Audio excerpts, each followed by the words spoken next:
Este contenido es una producción de More God Foundation. Suscríbete, síguenos y encuéntranos en todas nuestras redes sociales. En la historia del Antiguo Testamento, leemos sobre períodos sucesivos en los que los hijos de Israel honraron su convenio con Jehová y lo adoraron, y otros momentos en los que ignoraron ese convenio y adoraron ídolos o baales. El reinado de Acab fue uno de los períodos de apostasía en el reino del norte de Israel. En una ocasión, Elías el profeta pidió al rey Acab que reuniera al pueblo de Israel, así como también a los profetas o sacerdotes de Baal, en el monte Carmelo. Cuando el pueblo estaba reunido, Elías les dijo: ¿Hasta cuándo claudicaréis vosotros entre dos opiniones? O en otras palabras, ¿cuándo decidirán de una vez por todas? Si Jehová es Dios, seguidle. Y si Baal, seguidle a él. Y el pueblo no respondió palabra. Por tanto, Elías indicó que tanto él como los profetas de Baal cortaran un buey y lo pusieran sobre una pila de leña en sus respectivos altares, pero que no pusieran fuego debajo. Entonces invocad luego vosotros el nombre de vuestros dioses, y yo invocaré el nombre de Jehová. Y el Dios que responda por medio del fuego, ese es Dios. Y todo el pueblo respondió diciendo: bien dicho. Recordarán que los sacerdotes de Baal clamaron a su inexistente Dios durante horas para que enviara fuego, pero no hubo voz ni quien respondiese ni escuchase. Cuando llegó el turno de Elías, reparó el altar del Señor que estaba arruinado, colocó sobre él la leña y la ofrenda, y mandó que empaparan todo con agua, no una, sino 3 veces.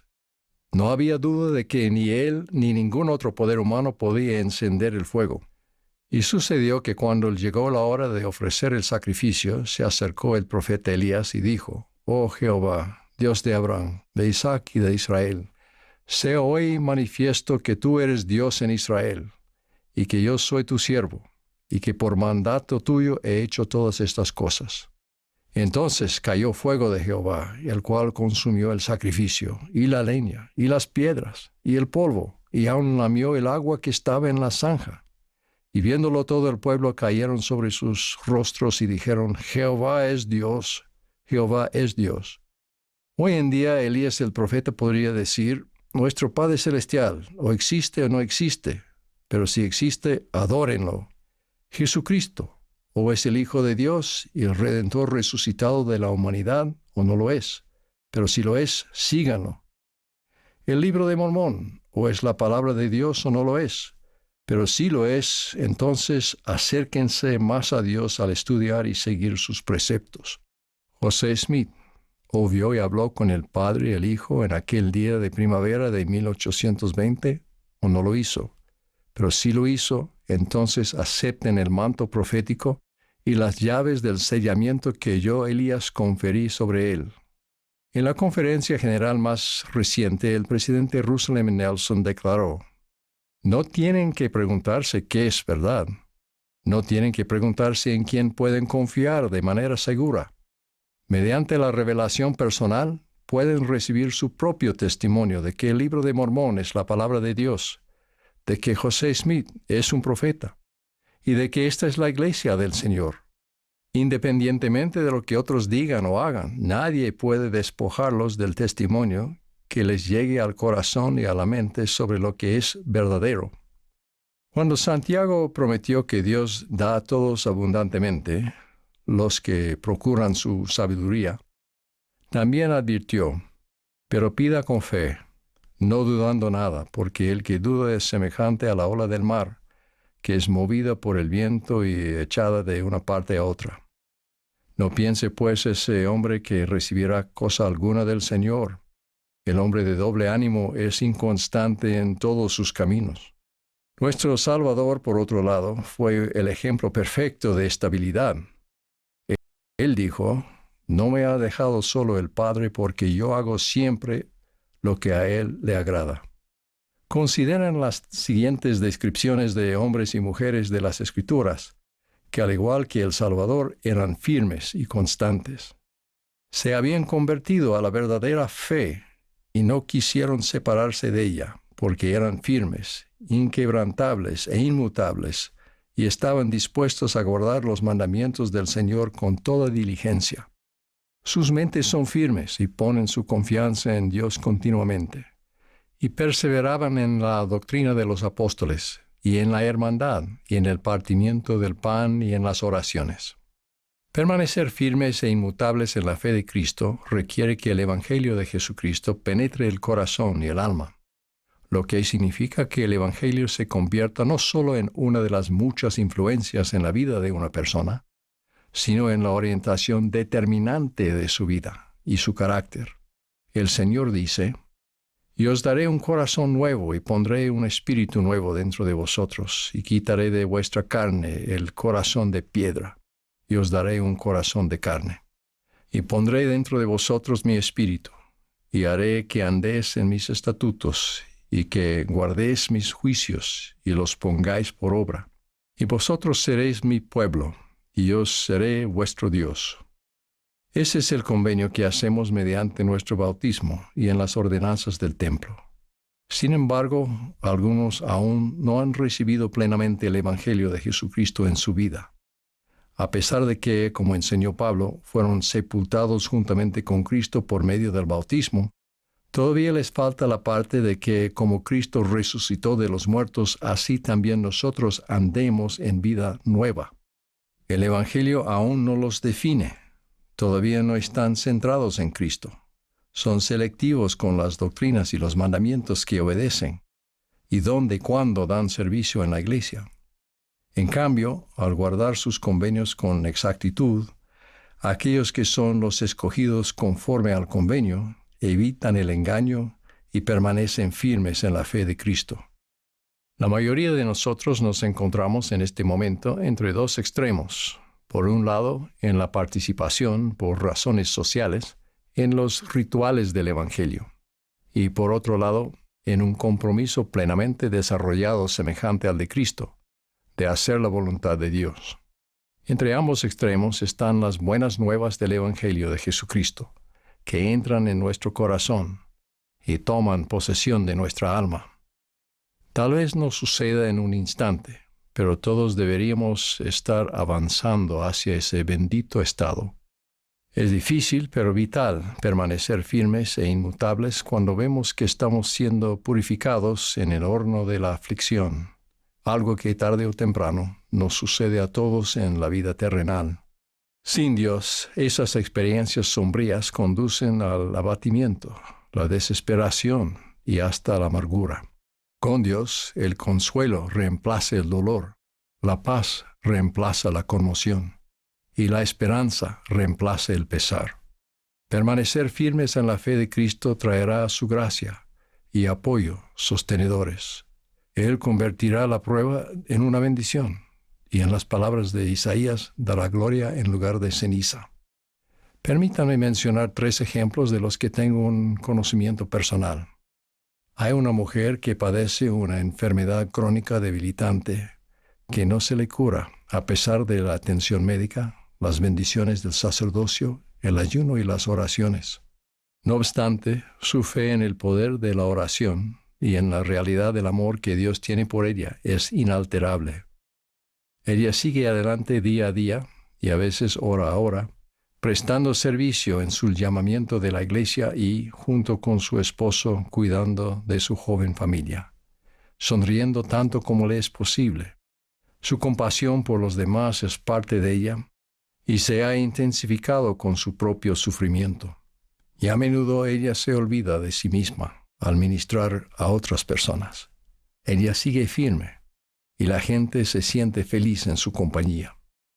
Un hombre que creció en la iglesia, prestó servicio como misionero de tiempo completo y se casó con una mujer encantadora, se sorprendió cuando algunos de sus hermanos comenzaron a hablar de manera crítica sobre la iglesia y el profeta José Smith. Después de un tiempo, abandonaron la iglesia y trataron de persuadirlo a que él siguiera sus pasos. Como sucede a menudo en tales casos, lo bombardearon con ensayos, podcasts y videos producidos por críticos. la mayoría de los cuales eran exmiembros de la iglesia que estaban resentidos. Sus hermanos se burlaron de su fe, diciéndole que era un ingenuo y que había sido engañado. Él no tenía las respuestas para todas sus afirmaciones, y su fe empezó a flaquear ante la incesante oposición.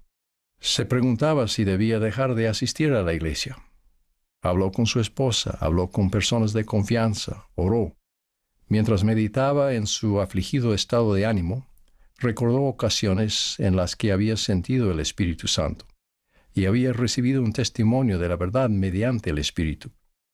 Llegó a la conclusión: si soy sincero conmigo mismo, debo admitir que el Espíritu me ha influido más de una vez, y el testimonio del Espíritu es real. Él tiene un sentido renovado de la felicidad y la paz que comparte con su esposa e hijos. Un hombre y su esposa, quienes han seguido de forma constante y alegre el consejo de las autoridades generales en su vida, se entristecieron por la dificultad que experimentaron para tener hijos. Gastaron una suma considerable en servicios de profesionales médicos competentes y después de un tiempo fueron bendecidos con un hijo. Sin embargo, trágicamente, después de tan solo un año, el bebé fue víctima de un accidente que no fue culpa de nadie, pero que lo dejó inconsciente casi de forma permanente, con un daño cerebral significativo. Ha recibido la mejor atención, pero los médicos no pueden predecir qué sucederá más adelante. El hijo por el que esta pareja luchó y oró tanto para traer al mundo, en cierto sentido les ha sido arrebatado, y ellos no saben si volverán a tenerlo. Ahora tienen dificultades para satisfacer las necesidades cruciales de su bebé y a la vez cumplir con sus otras responsabilidades. En este momento sumamente difícil, han acudido al Señor. Dependen del pan de cada día que reciben de Él.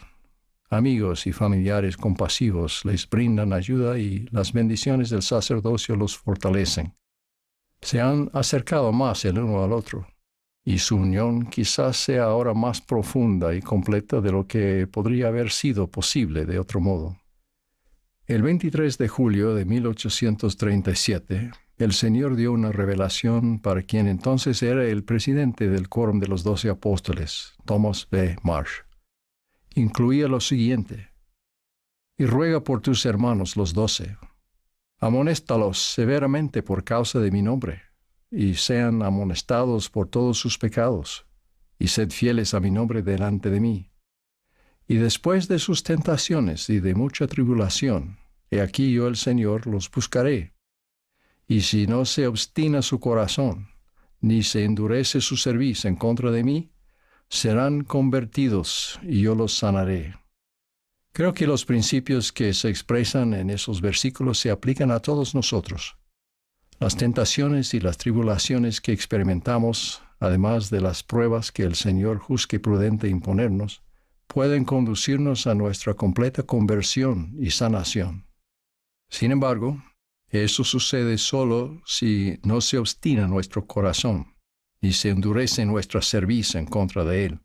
Si permanecemos firmes e inmutables, pase lo que pase, lograremos la conversión que el Salvador tenía en mente cuando le dijo a Pedro: tú, una vez vuelto, fortalece a tus hermanos. Una conversión tan plena que no se puede deshacer. La sanación prometida es la purificación y la santificación de nuestras almas lastimadas por el pecado, lo cual nos hace santos. Viene a mi mente el consejo de nuestras madres: cómete las verduras, te hará bien. Nuestras madres tienen razón. Y en el contexto de la firmeza en la fe, comer las verduras es orar constantemente, deleitarnos en las Escrituras a diario, servir y adorar en la iglesia, tomar la Santa Cena dignamente cada semana, amar a nuestro prójimo y tomar nuestra cruz en obediencia a Dios todos los días. Siempre recuerden la promesa de las cosas buenas que vendrán, tanto ahora como en el más allá, para aquellos que son firmes e inmutables en la fe de Cristo. Recuerden la vida eterna y el gozo de los santos. Oh todos vosotros que sois de corazón puro, levantad vuestra cabeza y recibid la placentera palabra de Dios, y deleitaos en su amor, pues podéis hacerlo para siempre si vuestras mentes son firmes. En el nombre de Jesucristo. Amén.